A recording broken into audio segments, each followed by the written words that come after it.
Hi guys, and welcome back to Random Librarian on YouTube. This video might be a little bit subjective. It also, I think, is maybe a little bit more negative than I thought I would post. So take everything that I'm saying with a grain of salt. This list is things that happen on a regular basis at the library. I'm pretty sure I had at least one interaction with patrons over the course of the past week under each one of these categories. So it is very much based in my own experience at all of the different libraries that I've worked, not just the one where I currently work. And I'm not, gosh, I feel like I'm giving this too many qualifiers, but I don't want it to seem like meh, shh, kind of librarianship. It's just some food for thought is I think how I'm going to put it. So without further ado, these are the 5 things this librarian wishes you knew before coming to the circulation desk. And librarians are always happy to help and to answer any questions. I would just say listen to this list before going with specific questions that maybe come up on it, and save those questions that are actually something that you can't or don't want to figure out on your own. Why don't I get to the list first and then we can chat about it afterwards. Let's get into this. First thing is, this isn't even coming to the circulation desk physically, but please don't call the desk just to ask if we're open.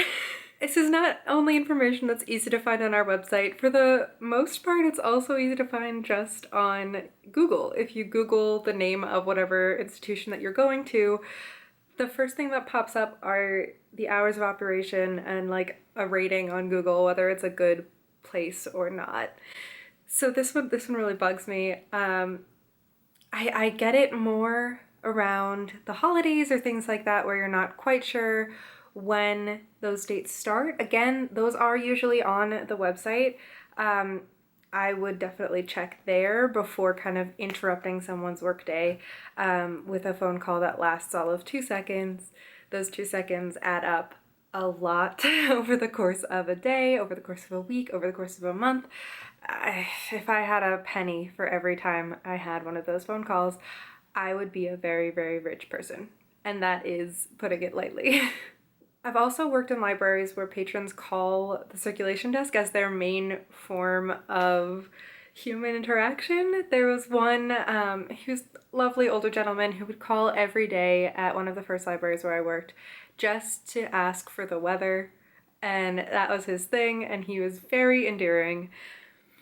However, most of the time being asked the same question over and over again, it's not super cute. Number 2, look for signage. Librarians do get asked a lot of repeat questions, so we try to be as proactive as possible in terms of putting up information near the thing that might kind of prompt that question. So the best example I have of this is printing.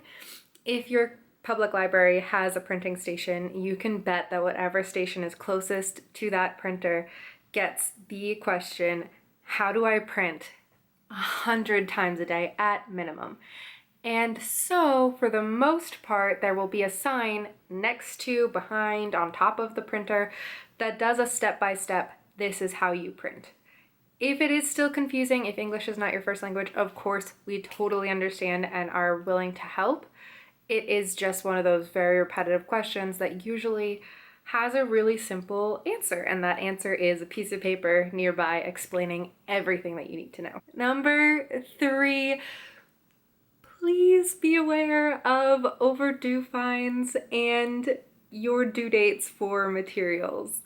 I know whenever I'm checking someone out, I will tell them their due date. I will stamp the due date in their book. We are a very old-fashioned library. I tell them about fines. I tell them about renewals. I tell them how to do those things. And this is every single interaction I have in order to kind of nip this in the bud, because I don't like asking people to pay their fines. You don't like paying them. I don't like having to enforce this policy. It's a routine. It's not a rebuke. It's not a judgment. it's just part of my day-to-day job that I have to ask this question, I have to ask you to pay for things, and increasingly this is going out of style. If you're part of a library that does not have a fine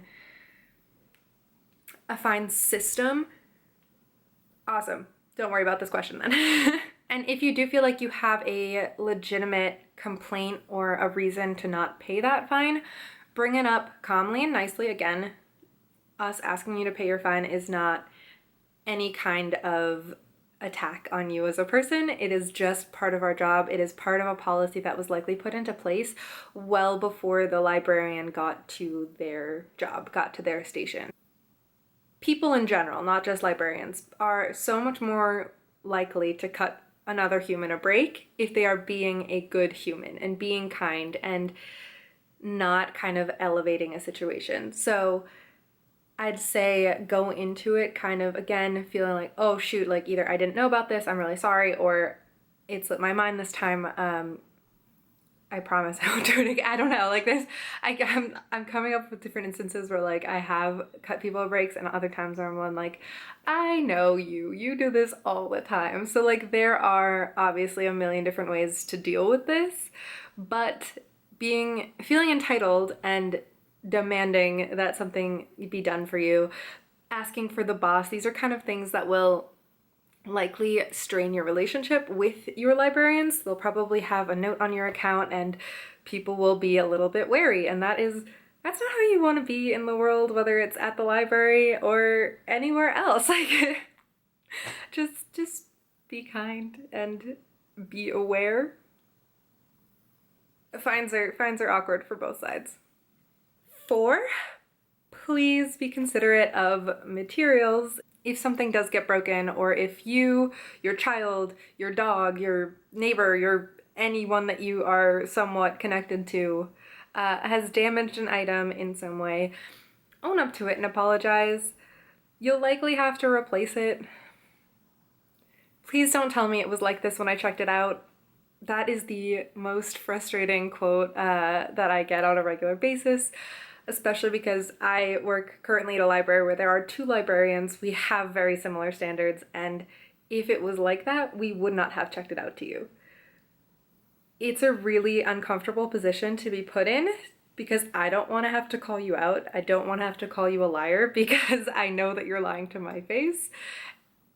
And again, this is specific to my personal library. I'm not saying that things have not gone out in damaged form. Like, of course they have.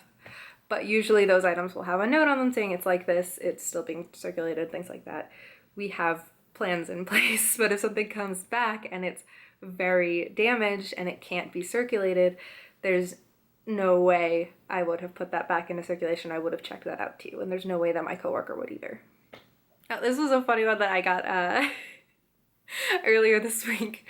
Someone came back, was like, this DVD doesn't work, and like slammed it down in front of me. I was like, okay, like, I'm sorry, let me just like see what's, if this happens, if a DVD is not working for you, it better not have smushed food on the back. Of course it's not gonna work in that case. Keep food away from DVDs, keep your children's like meh, gooey fingers away from the DVDs, and probably they'll work. If they've gotten to the point where they're just too scratched, that happens. It's a public item, it's a publicly used item, and they get used up. Sometimes it happens. So, you know,